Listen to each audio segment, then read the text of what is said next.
Hello, and a very warm welcome to the English Story Nook. We are so glad to have you with us today. Today, we're diving into a story about starting a new adventure.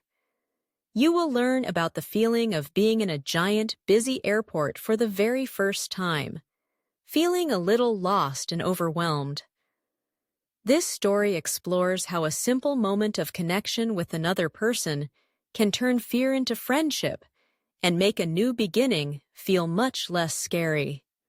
Before we dive in, if you enjoy our stories and want to support what we do, please give this video a like, subscribe to the channel, and consider buying us a coffee on Ko-fi. There's a link in the description below. Every like, subscription, and small contribution helps us keep creating great content for English learners like you. And now to the story. Terminal 2, Gate 17, Her Smile. The air in Terminal 2 was a chaotic mix of languages, announcements, and the rolling sound of suitcases. Hemalatha Gibiache clutched her passport, feeling completely overwhelmed. Everything was bigger and louder than she had expected. After a 14-hour flight, her mind was foggy, and all she wanted was to find Gate 17 for her connecting flight. She'd been studying English for years, but the fast, accented speech around her was difficult to understand. This was the first step of her new life, and she already felt lost. She looked at the giant departure board, her eyes scanning the list of cities: London, Tokyo, New York. Her destination, a smaller city she had only seen on a map, was listed next to Gate 17.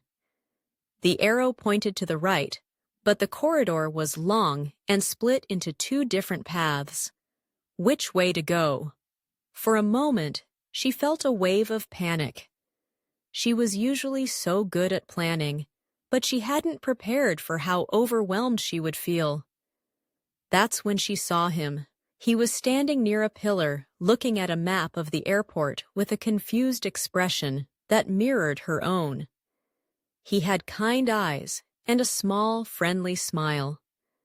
Taking a deep breath, Hemalatha decided to take a chance. She walked towards him hesitantly, rehearsing the question in her head. "Excuse me," she began, her voice a little shaky. "Can you help me, please? I'm looking for Gate 17. The man, Juber Sipe, looked up. He seemed relieved that someone was speaking to him. "Gate 17? He repeated slowly, his accent different from hers. "I am also going there." He pointed at his boarding pass, and Hemalatha saw the same flight number. The feeling of relief was immediate and mutual. "I am not sure of the way," he admitted. "This place is a lot." "Yes, a lot," Hemalatha agreed, a real smile appearing on her face for the first time that day. "My name is Hemalatha. I'm Juber," he replied. Together, they decided to try and navigate the airport as a team. They walked down the right corridor, following the signs. Their conversation was simple, made of basic sentences and occasional gestures, but it was comfortable. They learned that they were both moving for new jobs, and that they both felt a similar mix of excitement and fear. It was much easier to navigate the confusing terminal with a companion. They found the gate with 10 minutes to spare.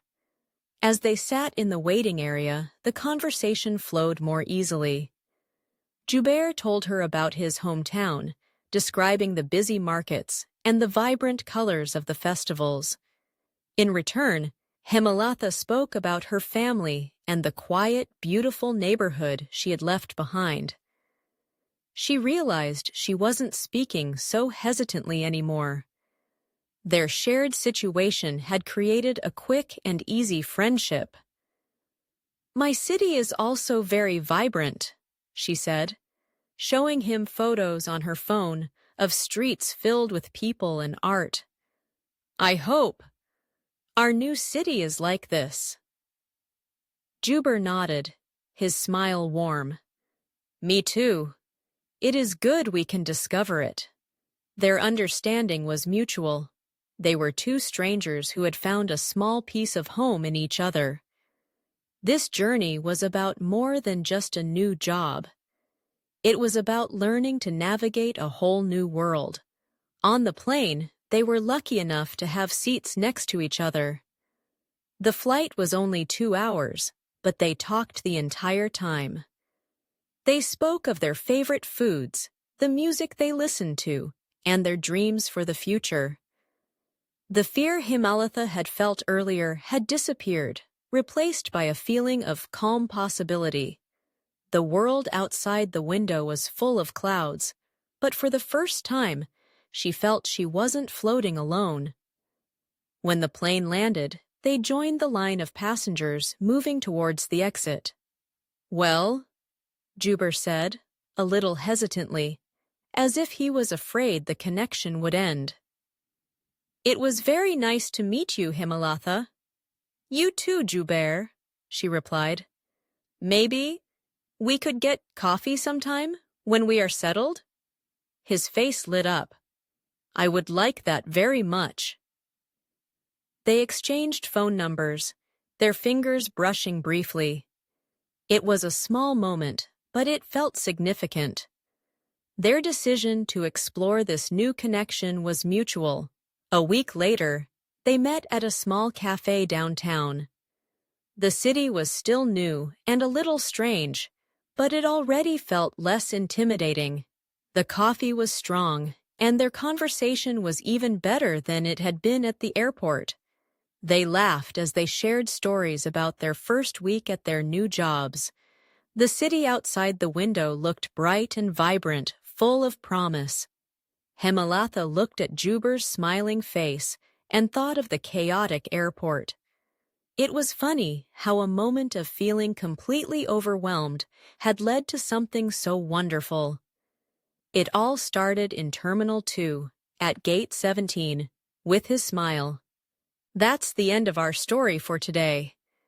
It shows how a moment of kindness can make a big difference when you are in a new and unfamiliar situation. Have you ever had an experience like that? Tell us about a time a stranger helped you, or a time you helped a stranger in the comments below. And remember to check out the description for a link to the free PDF of the story and other helpful learning materials. Thank you for joining us at the English Story Nook. Keep up the amazing work with your English studies, and we can't wait to see you in our next story. Happy learning, and goodbye for now.